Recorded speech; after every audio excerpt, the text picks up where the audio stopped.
अपनी विभिन्न मांगों को लेकर ट्रेड यूनियन पूरे देश में एक दिवसीय हड़ताल कर रहा है, जहां लगभग 1 करोड़ 20 लाख मजदूर इस हड़ताल में हिस्सा ले रहे हैं और अपनी मांगों को सामने रख रहे हैं। जहां श्रम कानून में बदलाव और निजीकरण का विशेष मुद्दा लेकर केंद्र सरकार के खिलाफ एक दिवसीय प्रदर्शन कर हड़ताल कर रहे हैं, वहीं मांग पूरी नहीं होने की स्थिति में आगे प्रदर्शन जारी रहेगा और यह एक दिवसीय हड़ताल आगे अनिश्चितकालीन हड़ताल पर भी तब्दील होने की बातें कही गई हैं।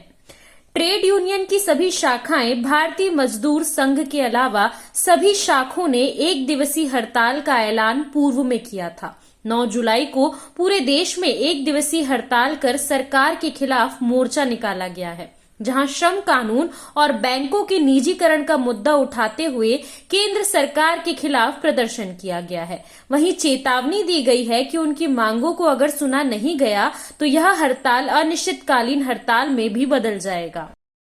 देखिए, आज पूरे देश में हिंदुस्तान के 10 केंद्रीय ट्रेड यूनियन, जिसमें इंटक है,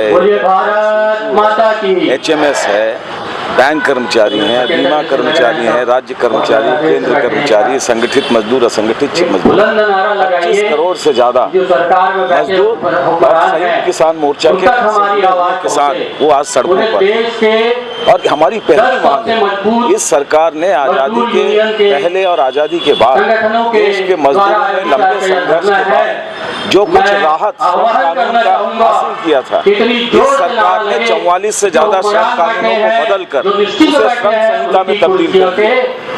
यानी भारत के मजदूरों को अब 8 घंटे के काम का अधिकार नहीं होगा, न्यूनतम वेतन का अधिकार नहीं होगा, भविष्य निधि का अधिकार नहीं होगा, ग्रेच्युटी का अधिकार नहीं होगा, कोई सामाजिक सुरक्षा का अधिकार नहीं होगा। और सबसे बड़ी विडंबना की बात है कि कोरोना की अवधि के दरमियान संसद के बहुमत का दुरुपयोग कर मजदूर आंदोलन के विरोध के बावजूद इस सरकार ने इस श्रम संहिता लागू करने का प्रयास किया, उसे संसद में पारित किया। हम इसे गुलामी का दस्तावेज मानते हैं। इस श्रम संहिता के जरिए भारत के 90% मजदूरों को किसी भी किस्म के कानूनी अधिकार के दायरे से इस सरकार ने बाहर कर दिया। उसका केवल एक उदाहरण मैं आपके सामने दूंगा। फैक्ट्री एक्ट के कानून में जो बदलाव हुआ है, अब जो है 300 से कम मजदूर जिस कारखाने में काम करते हैं वहाँ ये अमल में नहीं आए। इसका मतलब है सारे मजदूरों को जो है मालिकों का गुलाम बनाने के रास्ते पर इस सरकार ने धकेल दिया। हम मांग कर रहे हैं ये गुलामी का दस्तावेज श्रम संहिता वापस लिया जाना चाहिए। दूसरी हमारी मांग है, इस देश में जो भी सार्वजनिक क्षेत्र है, चाहे वो कोयला हो, बिजली हो, परिवहन हो, LIC हो, आम बीमा हो, बैंक हो, सारे सार्वजनिक क्षेत्र भारत की आजाद भारत का आधार। देश ने जो भी प्रगति की उसमें इनकी सबसे बड़ी भूमिका है। आज सारे सार्वजनिक क्षेत्रों को चंद कॉर्पोरेट घरानों के हाथों में बेचा जा रहा है, विनिवेशीकरण के नाम पर, निजीकरण के नाम पर।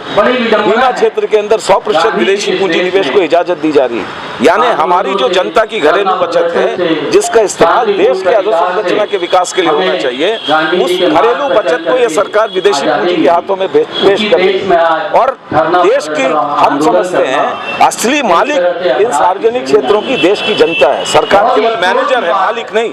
मालिक देश की जनता है, उसकी गाड़ी पसीने की कमाई से ये सार्वजनिक क्षेत्र का निर्माण हुआ है। इसलिए हम ये मांग कर रहे हैं, निजीकरण की नीति बंद होनी चाहिए। स्थायी जो पद है उस पर स्थायी भर्ती होनी चाहिए, ठेकाकरण आउटसोर्सिंग बंद होना चाहिए, पुरानी पेंशन योजना देश के सारे मजदूरों को लागू होना चाहिए, 26,000 रुपए न्यूनतम वेतन मिलना चाहिए। जो असंगठित क्षेत्र के मजदूर हैं उनको सामाजिक सुरक्षा का अधिकार मिलना चाहिए। और मजदूर किसान विरोधी यानी देश विरोधी, क्योंकि कौन बनाता है हिंदुस्तान? भारत का मजदूर किसान। अगर मजदूर किसान बेहाल है और केवल अदानी अंबानी को पालने पोसने का काम सरकार करेगी तो हम इस नीति को स्वीकार करने के लिए तैयार हैं। आज एक दिन की हड़ताल है। इस हड़ताल के बाद भी अगर सरकार की नीतियों के अंदर कोई बदलाव नहीं हुआ तो आगामी दिनों में इस सरकार को बदलने के लिए देश के मजदूर और किसान सड़कों पर जन सैलाब के साथ उतरेंगे। CCN शार्क न्यूज के लिए ब्यूरो रिपोर्ट।